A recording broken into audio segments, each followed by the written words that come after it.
Jumpers away. Jumpers away.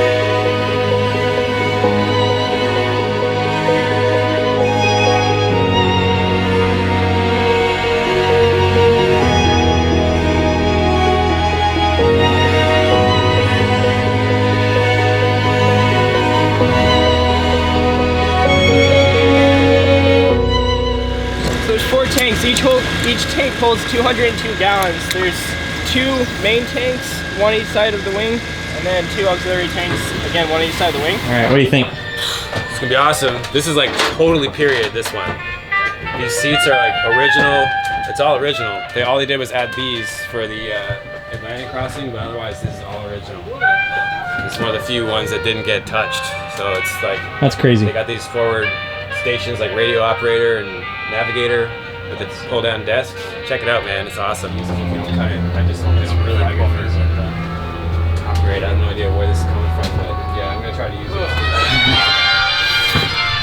Yeah. All right, so Kevin and I are gonna be in Placid Lassie, and you're in this one. We got 4 cameras rigged on the airplane. And then Garrett's gonna wear one on his chest. So and they got a tail cam on this one too, so I'm gonna try to snag that footage so we can probably intercut some pretty good coverage of what's gonna happen. We're gonna get some good stuff. So engine start is in 19 minutes, I think. So we'll see. This really is period. The music does so much for it. Jump team, I'm Darren Cinatl. I'll be your Jumpmaster for Aircraft 2 Best East Biscuit Bomber. All right, the next items I'm going to discuss is what we've known as RAT MC. It's going to run you through recovery equipment, all the way to collisions and entanglements, potentially, as well through malfunctions, and then we're going to go over emergency procedures in the air. Calf, guide, buttocks, and pull a muscle. You'll never attempt to make a stand landing. Remain on the ground and activate a canopy release device if you want to avoid the amount of moisture on this drop zone that you use a Hollywood method of recovery. All right, you roll it 2/3 of the way down. Place that parachute harness with the smooth side facing up. Be sure to leave that waistband exposed. All right, all you do is just secure the deployed set of risers and suspension lines and place them underneath that parachute harness. Bicycle all the way back to your AKB or Universal Parachute Recovery bag. Once you reach your AKB or Universal Parachute Recovery bag, put your hands together, place that canopy inside that aviator's kit bag, and full drop method. Jumpers hit it. 1,000, 2,000, 3,000, 4,000. Maintain a good tight body position. With either hand, grasp that ripcord grip. Pull out on the ripcord grip and drop it. All right, your reserve will activate. Ensure that neither hand is in front of that reserve parachute after deployed. All right. So we're about to drop a couple sticks of paratroopers out during the AOPA Frederick flying. So it could be I believe a 5-ship of DC-3/C-47. We'll do a couple orbits around the airfield until it's time to drop our sticks, and then we're going to plan on doing actually 2 sticks of 2 separate aircraft while in formation, so it's going to be pretty awesome.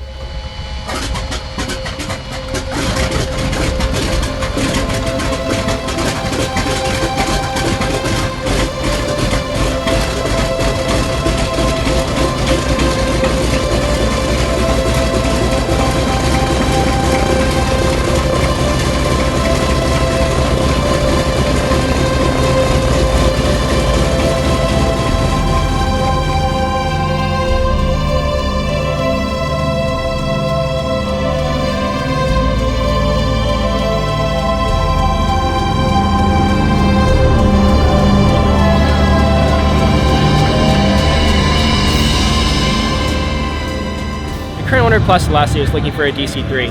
They found one, I believe it was out in Georgia, and they bought it, got it flying, took it to Oshkosh. After Oshkosh, they did some research and found out it was a D-Day veteran. They had no idea previously before purchasing it. So the original idea was to fly it for a while and possibly sell it.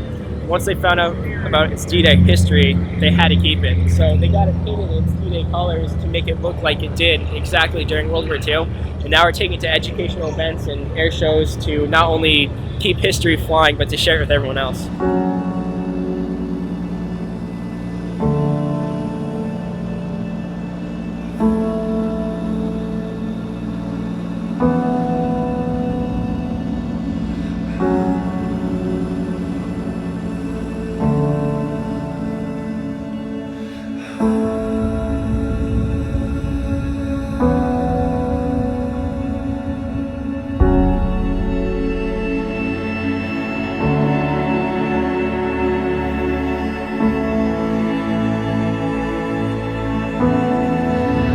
When you're approaching the drop zone, you get 10-minute call, 5-minute call, 2-minute call, 1-minute call, and so on and so forth.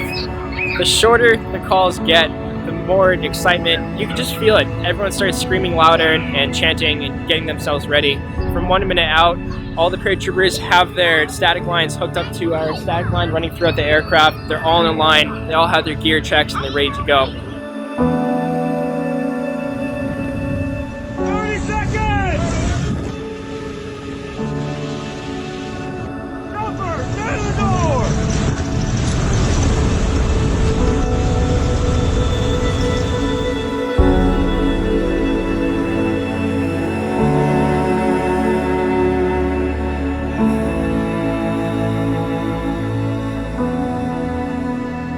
Jumpers away. Jumpers away. Go!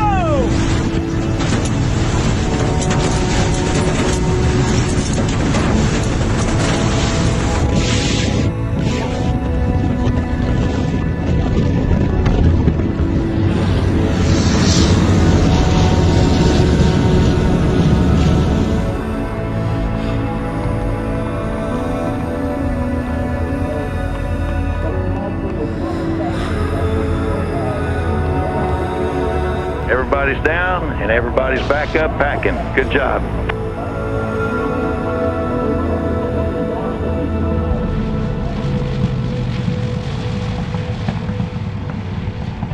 While it's cool to focus on the nerdy aviation details about events and flights like this, I think this demonstration held a much deeper meaning than showing how a paratrooper jump is done. This D-Day demonstration was a reminder of just a small part of what the young men went through on June 6, 1944, now 75 years ago, and what their sacrifices mean to us today.